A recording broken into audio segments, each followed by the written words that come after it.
Hi, I'm Veronica Newfer, and I'm here at the beautiful Oregon State Park in Fort Stevens, where there's so much greenery around here. I'm here to give an introduction to part 4 of the Gordon Folks Climate Change series.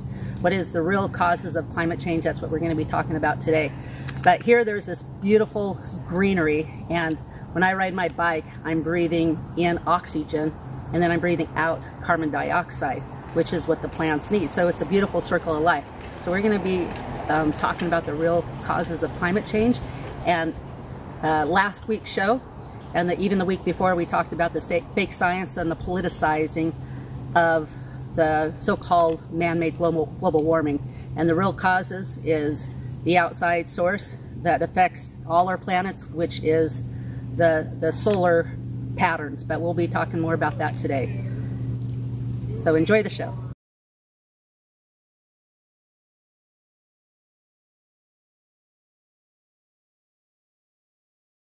There is the thought, and it was recently in the news, that Greenland is losing a lot of ice. Well, again, the technical term for that is summer. They always do. The various studies show either a little bit of ice gain or a little bit of ice lost. Some of the numbers quoted, if you look at how long it would take Greenland to run out of ice, under the worst of the scenarios, it would be 10,000 years. And that's, it's not happening tomorrow. The sea level's not going up dramatically. Here's a particular study that was done of Antarctica, the coldest place on Earth, and this showed a gain of 82 gigatons per year of ice over a particular study period there. A gigaton is 1 billion metric tons, and it's an ice cube that goes a kilometer that way, a kilometer this way, and a kilometer that way. It's quite a number of big ice cubes, but there's an awful lot of ice in this in Antarctica. Some of it is melting over here in West Antarctica, probably due to volcanic activity under the ice sheet. The coldest place on Earth is Vostok, Antarctica, right here. This is the South Pole, but Vostok, Antarctica is here. The former Washington State climatologist Mark Albright pointed out to me today that it's been extremely cold, much more so than usual here in Antarctica recently, and he was wondering if anybody had any ideas there. It was 111 below zero Fahrenheit this morning at Vostok. It's been as much as 129 below zero. That's the record cold on the planet, but it is very cold here. The Russians must be hardy people. So the ice melts here, right here it gets colder, and then they can say, look at global warming, it's melting here. Is that right, and this is due to volcanic activity. These glaciers have for centuries sped up and slowed down based on the volcanic activity underneath. Their dishonesty. They'll say here, but they won't say it here. That's so dishonest. Now, the ice here is 11,000 feet thick. Also, one of the largest freshwater lakes on the planet is underneath Vostok, Antarctica. 11,000 feet down under the ice, it's as large as one of the Great Lakes, kept warm by geothermal heating and by the compression of the water that depresses the freezing point a little bit also. So there are interesting effects going on there. This is the most severely cold place on the planet, and it is not warming at all. I should point out, though, and this is important, that this variation of 82 gigatons gain is offset by some studies that show a slight loss. It means that we're in the regime there where the measurements aren't accurate enough to tell us whether we're losing a little bit or gaining a little bit. And it doesn't matter, because it really, even though a massive amount of ice compared with what's there, it is minor.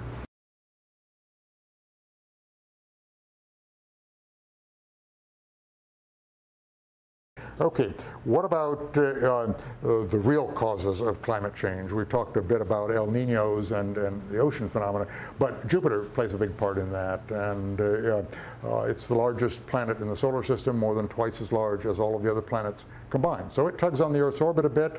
The sun, of course, does, and the moon does too, because it's close and there are tidal effects there. So what does it do? Well, what it does is it alters the tilt of the Earth's axis with respect to the plane of the ecliptic. We get a little bit more tilt or a little less tilt over 41,000 years. Less tilt means less difference between summer and winter. More tilt means more difference there in the northern hemisphere and in the southern hemisphere. The other thing is that the Earth is like a top, and although the North Pole points to the North Star at this point, over 25,000 years, it wobbles like a top going around. So 25,000 years from now, it will have made a complete circuit around the sky. That also changes the climate.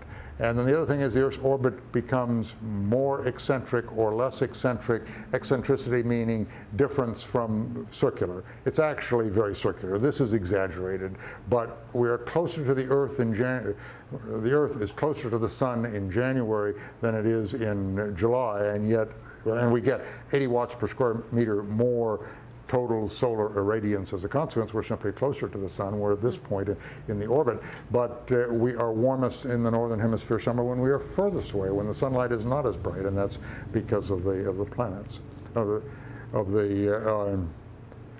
let me get the word straight. That is a consequence of the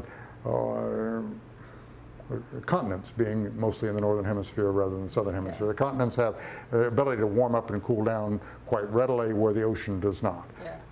So these are I'm getting at Milankovitch cycles. I'm getting at the explanation for this, which is an analysis. This is what Al Gore shows. This is an analysis of 500,000, 500,000 years of climate records sealed in the ice at Vostok, Antarctica, the coldest place on the planet. 11,000 feet of ice there produce 500,000 years of climate records, where in Greenland there's more precipitation, and it's only 50,000 years before you get to the bottom. In any case, very regular patterns, only explained by Milankovitch and these periodic cycles involving changes in the Earth's orbit. This is the Holocene climate optimum. This is where all of human history has developed, and because it was a warm period, not because it was a cold period. Men existed back here, but they had a tough existence living in caves and only in the tropical regions. You notice also here that the climate stair steps down here until we get to a point where we are very cold and then suddenly we shoot out of it. Why do we do that? That's been a real question, and that's been explained recently. This shows the temperatures across the top here, Antarctic temperature anomaly, and it shows the expected, the calculated total solar irradiance at 65 degrees north, where the ice sheets form that constitute the depths of these ice ages here, and that keep us cold for 100,000 years at a time. And we stair-step down through what are called great winters, and these are the precessional great winters, one of which we're in right now, where we would be a lot warmer if the Earth pointed to the, if the northern hemisphere pointed to the Sun when we were closest to at closest approach, but it doesn't. It points away when we're at closest approach. So we'd be a lot warmer then, and that should be the point at which we get out. But we don't manage it as we stair-step down here over these 5,000-year great winters and then a 5,000-year great summer. We just don't get out. So what does get us out? And these researchers, very obscure researchers, actually found that the dust in the ice cores is the hint. It comes from places like the Gobi Desert in China. It's in these areas that are very marginal when the climate is cold for growing anything. And when, we'll see here, the carbon dioxide is low, they really can't grow plants to hold the dust down. You get a very dusty planet as a consequence, which would be harmful to people also. But it coats the ice, it turns it from a brilliant white to less white. If it were Chicago, as I remember in the wintertime, it's brilliant white the first day, and by the second or third day, all the pollution simply coats it and turns it black. Well, that's what happens over thousands of years, apparently, with the ice sheets, and melts the ice sheets. So this shows it in detail here. I won't belabor this, but the carbon dioxide goes lower and lower and lower. It's the yellow here, and it's down below 200. Life on this planet starts to die, especially in the Gobi Desert, and there's another high desert in China. The ice, which is the gray here, it gets coated with dust as the plants die back and can't hold the dust down. You get a lot of dust, you get the coating of the ice melts, and the temperature comes up the red into the Holocene climate optimum. So the magic ingredient here is dust. Carbon dioxide plays a big role in that. Not at all what Al Gore thought, though. It's a matter of not the heating from a little bit of greenhouse effect, but it's from the dying off of life on the planet. So amazing. Yeah.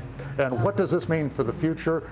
Well, if you look at this, again, the irradiance at, they say the North Pole in this particular calculation, but it doesn't look like we're headed down to another ice age for maybe 50,000 years. We should, in this great winter that we're in now, be heading down, but because the obliquity, the tilt of the Earth's axis is decreasing, because the eccentricity is going closer to circular, the summer-winter variations are not as great, and we may have a respite for 50,000 years, which would be wonderful for human civilization, because we can't support 7 billion people on this planet in another ice age.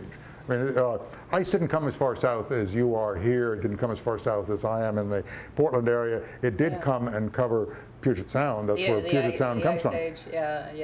It was several thousand feet thick at Blaine, Washington. I mean, it came down over much of the country. It came down to Indianapolis, Indiana, but not as far south as Bloomington. Yeah. So, well, I've heard a theory too of you know, something that happened in the flood. Are you Christian? Oh yes. Okay. So the flood, that we actually got some ice from the asteroids and the. Anyway, that's a whole nother subject. Well, that's an interesting one, though, because particularly in the Pacific Northwest, with the Missoula floods that occurred during the Ice Age, where we had lakes backed up in Montana that were the size of the Great Lakes, and they were backed up, though, because of ice dams. Well, when the climate warmed a little bit during one of these great summers, it didn't melt all of the ice further north. It did melt that, and you had a great flood coming through the Columbia River, carving out yeah, it's extremely interesting. That's like a whole nother subject. That's a whole other subject, but it speaks to the way science works. This was an idea that a biology teacher in Seattle by the name of Harlan Bretz came up with, and was belittled by the geological establishment. The establishment doesn't like new ideas. They really want to put down the upstarts. Well, this guy was persistent. He realized that much of western Washington is barren, and it's barren because of the great floods that swept over that and swept all the topsoil down into the Willamette Valley here, where you enjoy rich growing conditions, unlike those in eastern Washington. And to prove this, to establish this to the geological establishment, he went and got himself a PhD at my school, University of Chicago, became a famous professor there, and won the argument, is what it amounts to. But we only overlapped a little bit. He was an old man by the time I was there. I've also been hearing about pole shift. Is that part you were talking about that with Jupiter? But a pole shift and that's a change in the Earth's orbit. Binary planet, it's a change caused by the tidal effects from the sun and the moon, and it's by the tugging that Jupiter does. Jupiter actually tugs on the sun, we think of the sun as the rock-solid center of the solar system, and all the planets just revolve around that. But in fact, Jupiter, as it does that, causes the sun to oscillate back and forth about the center of mass of the solar system. So it's a big son of a gun. So everything depends on everything else. On everything else. So when we talk about even like the Earth, and even to think that the global warming, they think they have a handle on it, and hey, we just have to use less cars or use paper instead of plastic and that kind of thing. That's just crazy. With the huge, massive solar system, and the world is much larger than the Earth, much more important than we are. People think that we're destroying the planet. Well, we're rather like fleas are to a dog. We're irritating, but we're not destroying our host. We can certainly do better in terms of not polluting with real pollutants. Automobiles that I remember in Chicago in the 1970s were very polluting. And we came up with catalytic converters, and they are 100 times cleaner than they were in the 1970s as a consequence of that. So they put out very little noxious pollution. They are also twice as efficient. So we've done quite well with automobiles, and yet they're still faulting those as putting out pollution. They only do so in the sense of you shouldn't run the car when you're in your garage and have the garage closed, because there still is a little carbon monoxide, but far less than there was before. We've made great strides there. Awesome. And technology is not a fault. Technology is helping us. Since we are fascinated by the Russians these days, and since the climate is far more complex than the alarmists want anybody to believe. I put a Russian in here, and he looks at still another aspect of climate that is definitely there, but we don't know how it competes with some of the other processes that are going on. This features Habibulo Abdusmatov, an astrophysicist at the Volkova Observatory in Russia. I have heard the man speak. He speaks perfect English. I can't understand a word that he says. But when that's written out for you by someone else who does speak good English, and he comes back saying, observations of the sun show that as for the increase in temperature, carbon dioxide is not guilty, and as for what lies ahead in the upcoming decades, it is not catastrophic warming, but a global and very prolonged temperature drop. Now, that is not carbon dioxide based at all. That is based on solar activity, and he is working on that. He's even got an experiment on the International Space Station dealing with that. And what is he talking about there? He's talking about activity based on sunspots or on actually the size of the solar disk that may expand or contract a little bit. Solar activity has, since the time of Galileo, been measured by sunspots, these dark spots on the surface of the sun that indicate exceptional magnetic activity. We can measure the magnetic fields. They are enormous there, and they indicate an active sun with a slightly greater output in terms of what we call total solar irradiance. The sum total of everything that impacts the Earth goes up slightly here, but not enough to directly explain the temperature changes that we have seen. These are the records, the longest records kept by man of any scientific records, beginning with Galileo in the early 1600s, continuing here with monks and monasteries that probably had nothing better to do after the daily prayers than look up at the sun and count the spots on the sun. Consequently, we have records showing this solar activity all the way to the present. And if you notice here in the Maunder minimum, there was very little solar activity, and that was a cold period. That was a difficult period for civilization. The English Civil War occurred in the middle 1600s. Then we come to what is the Dalton minimum in the 1800s, the American Revolution and the French Revolution. The French were starving, and the French rulers refused to switch the foodstuffs from wheat. They liked their pun, they liked their bread. The German princes realized that, hey, we need to grow potatoes. We need to grow something that is not a Middle Eastern cereal grain. We need to be able to feed our people. As a consequence, the Germans did fine in adapting to climate change, if you will. The French did not, and they had the French Revolution, and the monarchs suffered. It's always kind of nice when those who rule us and do a bad job suffer consequences. So I always like to look at politicians and say, don't lose your heads over climate change. And Republicans haven't liked that too much because it hits home a bit, but of course that's what happened with the French Revolution. In any case, what caused that? What caused the cold periods? Well, this is clearly, we see a cold period here, and we see a decrease in solar activity. We see a cold period during the Dalton minimum, and that correlates nicely with the solar activity. But generally here, we've seen an increase in solar activity until recently. And now the solar cycles are going down. There are predictions that they go down this much into a Maunder minimum, with a minimum around 2040 or so. This was just a prediction here, but it has in fact come true, and the peak was even a little lower. So we're falling off in solar activity. We are turning somewhat cooler. Not an ice age cooler, but maybe a little ice age. This was a little ice age, and there was a little ice age here, the Dickens winters, the cold periods in Europe. So we're probably headed for that again. So the threat to our existence is much more cooling than warming. We are headed toward another little ice age this century, most likely because of decrease in solar activity, slight decrease, but enough to make a difference. But as I explained, not into a 100,000-year big ice age for 50,000 years. Previously, these interglacials have only lasted for 10,000. It looks like we're lucky to get into one that will last much longer. So the warming will remain, and that's good news.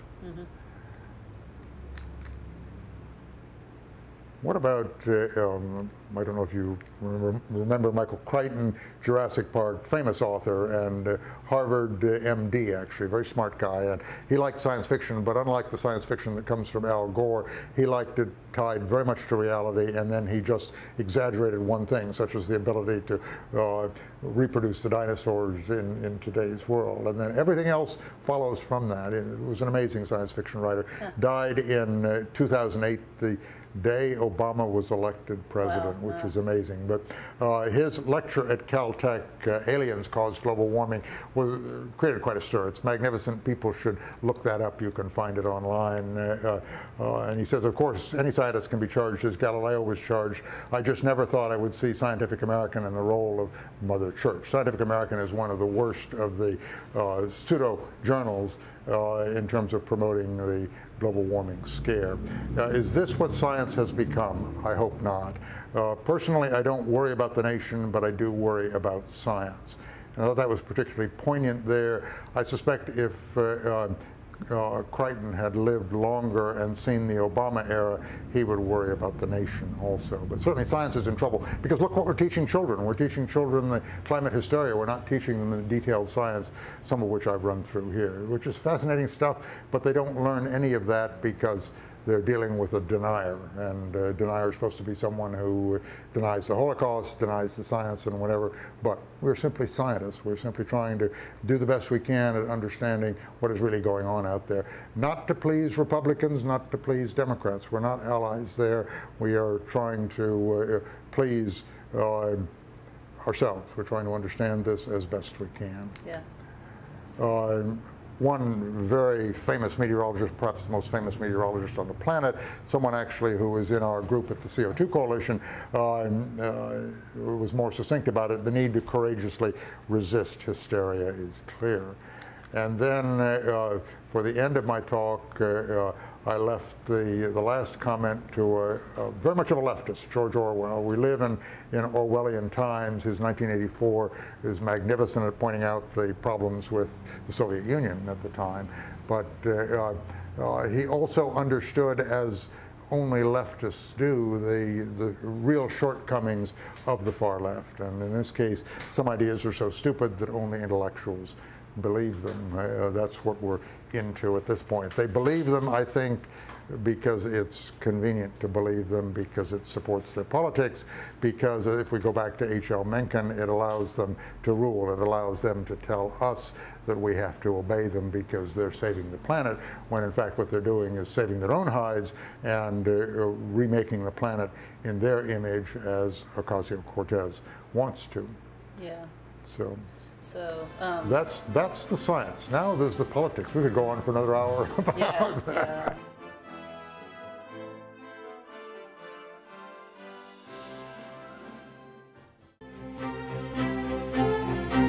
Inspiration. Arts and crafts. Health and wellness. Communication and information. We're here to encourage and inspire you. You have a gift? We know you do. And so do we. Whether you come in to look, buy, or want to promote your gift, we invite you to come in, because when we're working together, we can accomplish great things. We the generation, the world is waiting for. One love, together we can make it. Let's join our hands together as we share with one another. Black or white, together we can make it. Come to the celebration as we bring our love together. One love. The Brachiosaurus was about 85 feet long and weighed between 30 and 80 tons. But there's a problem. The nostrils were the same size of a modern-day horse's nostrils. Did they suffocate? Or was there a different atmosphere on Earth 6,000 years ago? Learn how the environment of the original creation vastly differed from ours today, and how this allowed men to live over 900 years. It produced huge plants and animals, and provided perfect conditions for the growth of the dinosaurs.